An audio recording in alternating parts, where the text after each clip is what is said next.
ask all the girls their go-to self combo. Presley, what's your go-to self combo? Mine is obviously the first base, and this one because you use it at nighttime, and nighttime skincare is so important. Samara, what's your go-to combo? Okay, obviously I use the first base and then I use the hyaluronic microdose because my skin is really dry and it helps with moisture. Brie, what's your go-to self combo? I use the first base, obviously, and then I add in the hyaluronic acid microdose because I love my skin feeling moisturized. Julia, what's your go-to self combo? I like the retinol one because it makes my skin barriers a lot stronger. Lola, what's your go-to self combo? I use the first base and the probiotic peptide microdose because it has vitamin A, C, and E in it. Sophie, what's your go-to self combo? My self combo is the first base and the retinol microdose because it leaves my skin so bright.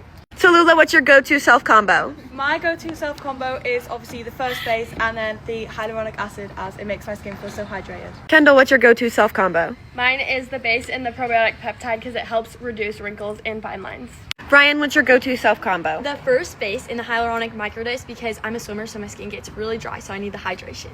Zuza, what's your go-to self combo? I obviously use the first base and then I use the hyaluronic microdose because in the hospital my skin gets so dry. Nevaeh, what's your go-to self combo? Okay, I use this base to help moisturize my skin and then I use this one for hyperpigmentation. Aya, what's your go-to self combo? I use the first base and the retinol microdose because it evens out my skin tone. Lily, what's your go-to self combo? I use first base and I use this one because I have very sensitive skin and it helps like moisturize my skin. And mine is all of them. I love them all equally.